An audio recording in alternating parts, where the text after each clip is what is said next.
Hey guys, Corey here. Today I'm going to be doing a little bit different video. I'm working on several videos right now, but I kind of just getting tired of it, so let's do a video over why prepare.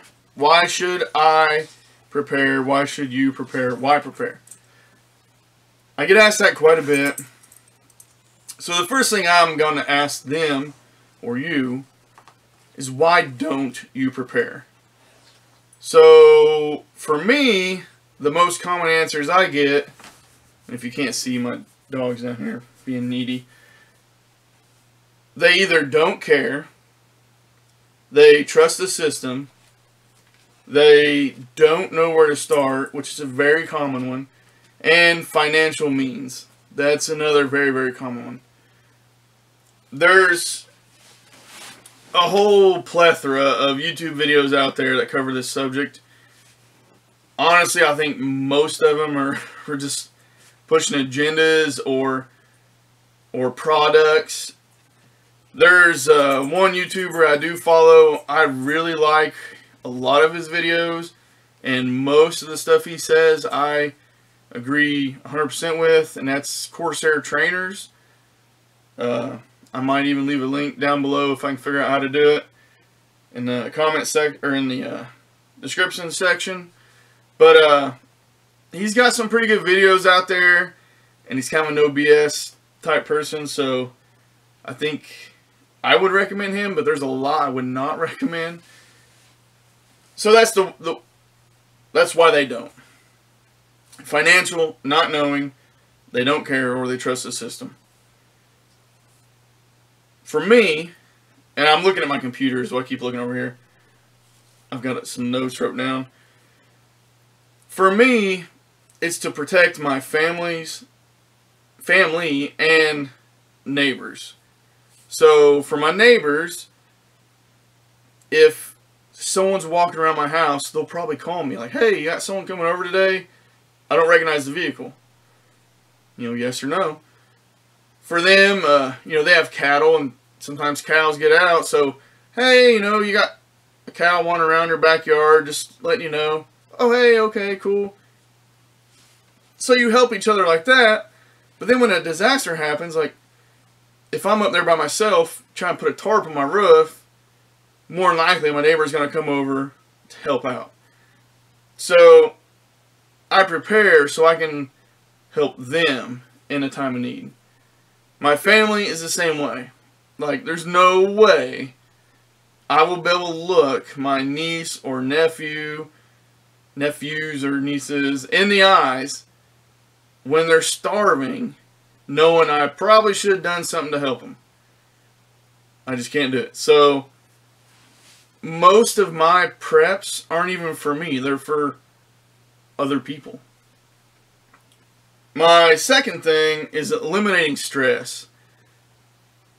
It's pretty historically known humans don't handle stress very well as a whole. And if you get 100 people that are calm and you got one person that's stressed out, not too bad. You get 100 people and 85 of them are stressed out and 15 are calm, that's a bad situation. So I'm trying to eliminate as much stress as possible. Not only that, but people, they like routines. They like normalcy in their life. They like, if they have anxiety, things like a disaster could make that go way out of control. Or if you have someone in your family that might be autistic, and a lot of autistic people tend to like certain things. You throw a wrench in that system, it could go south real fast. So if you eliminate stress, like instead of me trying to concentrate on 10 things and they're only getting 10% of my time, I can concentrate on 2 things. One of them's getting like 80% of my time, and the lesser of the 2 is getting 20. That's a lot better than 10%. And I'm only worried about 2 things instead of 10 things. So that's what I'm saying when I try to eliminate stress. I try to keep my day-to-day functions as close during a disaster as they are not during a disaster. Hard times more easily dealt with. And I'm not talking hard times like straight line winds come through, we got trees down everywhere, power's out. I'm talking like hard times like I was in a car crash, I broke both my legs, I have to take time off work, I've only got enough leave for a couple weeks, I don't know where my paycheck's going to come from. Okay. All them preps that you were doing can transition right over into that. You've got a pantry full of food. I don't have to worry about going to the grocery store. You've been putting back $10 a paycheck. So, okay, I got, a few $100s put back. There's some bills that you can eliminate. There's some that you can't, but you're going to be easily dealing with that. And that kind of goes back with the stress. You're not worried about eating, because I got plenty of food.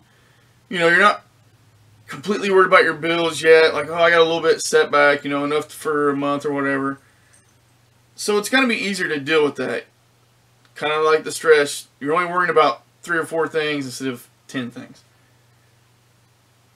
You eliminate the strain on first responders. So, I don't know about where you live, but where I live, we don't have full-time paid fire departments. I live in a rural area. The whole county, it's pretty small. It's a big area, but small in numbers. And most everything we have is volunteer. We have a county, sheriff's department, and we have town. One town, though, it's one cop. Like, that's it. That's the whole department. Another town, they have some officers on there. But of all these people, you add them all up, you're looking at less than 100. Probably less than 70. And that's if they show up. These are strictly volunteer organizations. So, when you're looking, let's just say we have 70. For a whole county, that's a massive, massive area to try to take care of. If I know, and they know, that they don't need to worry about me, well, now they can focus their efforts somewhere else. And that's really what you want them to do. If they're doing, let's say they're doing door-to-door knocks, hey, how you doing? Do you need anything? Whatever.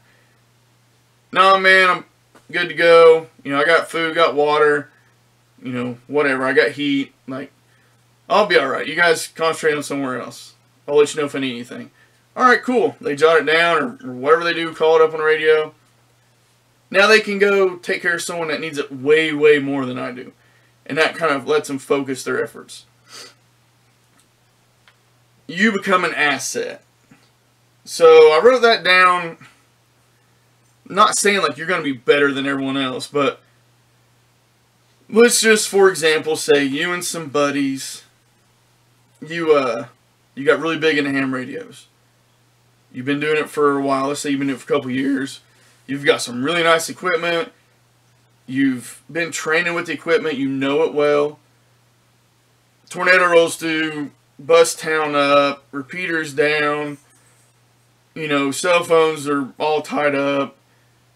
If the first responders know, like, well, hey, this dude's talking to like 6 or 7 people all over the county, they can come to you like, hey,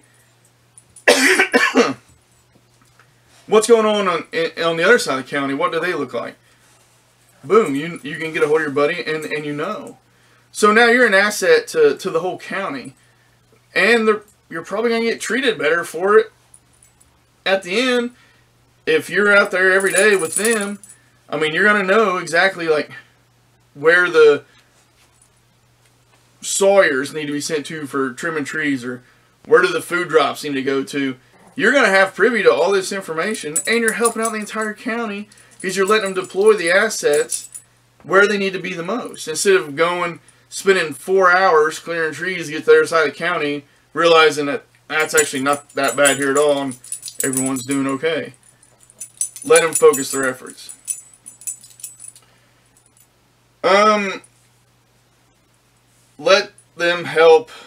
Let the help go to the young and the old. And I'm talking the young, like babies, anyone that's on any kind of medical device, any needs that maybe need to be happening. Old, I'm not talking like, you know, your grandpa that still drives and cuts his own wood. I'm talking about home hospice, assisted living. As a nation, I think, in my opinion, we're awful to our elderly. We just kind of send them off their way and, oh, I guess we'll see you at the funeral. Okay, then people are going to need a lot of help. They may not even have family that even care about them anymore. So let's have the help go to them. And you never know, I might be able to help them, or you may be able to help them. So check on your neighbor down the road, you know, like, hey, you need some help putting that tarp up over the roof, or whatever it may be. Help your neighbor, help you. In the end, you're only benefiting yourself. And I hear a lot of people say, well, what if you never use the stuff you have? And my only reply to that is, if I never use the stuff that I've bought or have acquired or have traded for, then me and you have probably lived a pretty good life. And it would not hurt my feelings at all if I don't have to use all that stuff. But it's better to be proactive than reactive. So that's my 2 cents on why I think you should prepare. If you think I'm another YouTube idiot, I'm totally okay with that. And if you got something good out of all this, I'm totally okay with that too. So until next time, guys, I'll see you later.